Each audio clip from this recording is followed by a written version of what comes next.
Hello guys.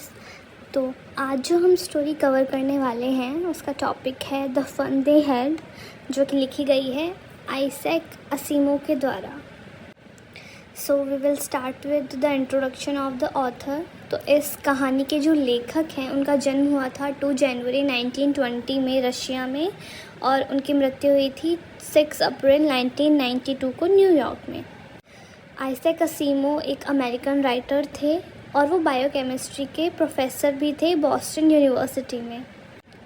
जो big 3 writers थे science fiction के, उसमें से इन्हें भी एक राइटर माना जाता है।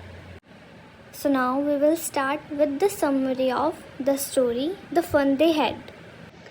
तो ये जो स्टोरी है इसमें 2 कैरेक्टर्स हैं, मेन कैरेक्टर्स। 2 बच्चे हैं, एक है मार्गी और एक है टॉमी। जो मार्गी है वो 11 साल की एक लड़की है और जो टॉमी है वो मार्गी का फ्रेंड है। सो 17 मई 2157 में मार्गी अपनी डायरी में लिखती है कि कैसे उसके फ्रेंड टॉमी को एक ओल्ड बुक मिली और कैसे उस बुक में काफ़ी सारी स्टोरीज़ लिखी हुई थी। जो मार्गी और टॉमी हैं उनकी जो स्कूल है वो उनके रूम के जस्ट बगल में है, और उन्होंने कभी वो वाली स्कूल्स नहीं देखी जहाँ टीचर्स इंसान होते थे और वो बच्चों को पढ़ाया करते थे। उनके लिए स्कूल का मतलब है एक रूम जिसमें एक कंप्यूटर है जो उन्हें लेसन्स देता है, जो उनका टेस्ट लेता है और उस टेस्ट के रिज़ल्ट देता है। वो कभी दूसरे बच्चों के साथ बैठ के नहीं पढ़े, सब बच्चों का अपना अलग स्कूल उनके घर में ही है। मार्गी ने कभी पहले ऐसी कोई बुक जो प्रिंटेड हो, जिसके पेजेस हों जो पलटे जा सकें, वो कभी नहीं देखी थी। उसने पहली बार ऐसी कोई बुक देखी थी। तो जो मार्गी और टॉमी थे दोनों बुक के पेजेस जो येलो और क्रम्बल्ड थे उनको टर्न करना स्टार्ट करते हैं। तो वो देखते हैं कि ये तो बहुत हिलेरियस है टू रीड अ बुक, क्योंकि जो वर्ड्स हैं वो एक जगह फिक्स रहते हैं, वो घूमते नहीं हैं, इधर उधर चलते नहीं हैं, जैसे कि स्क्रीन में उन्हें दिखाई देते हैं जो उनका टीचर उन्हें पढ़ाता है, जो कि एक रोबोट है।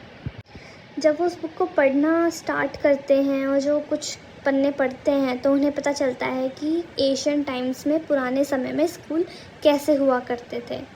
तो उन्हें पता चलता है कि जो स्कूल हुआ करते थे उसमें एक टीचर हुआ करते थे जो ह्यूमन थे, और काफ़ी सारे बच्चे नेबरहुड में जितने भी बच्चे हुआ करते थे वो एक साथ मिलके एक ही जगह पे पढ़ते थे, लंच करते थे, और जो बुक्स होती थी वो पेपर पे प्रिंटेड होती थी। अनलाइक उनका स्कूल जो कि कंप्यूटर में था पूरा, और स्क्रीन में ही उनके वर्ड्स चलते थे, लेसन्स चलते थे और स्क्रीन ही उनका टेस्ट लेती थी।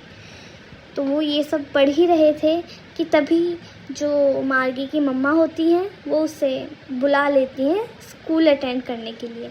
तो मार्गी अपने रूम में जाती है, जो उसके रूम के जस्ट बगल में उसका स्कूल है, वहाँ जाती है और अपने मैकेनिकल टीचर से पढ़ती है।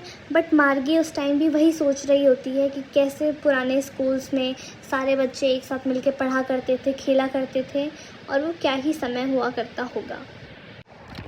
सो ये कहानी से हमें ये पता चलता है कि कैसे जो टेक्नोलॉजी है वो धीरे धीरे सारे जितने भी फील्ड्स हैं जहाँ ह्यूमंस वर्क करते हैं उन्हें टेक ओवर करती जा रही है, और कैसे इन फ्यूचर हो सकता है कि ह्यूमन टीचर्स की जगह हमें भी मैकेनिकल टीचर्स पढ़ाया करें।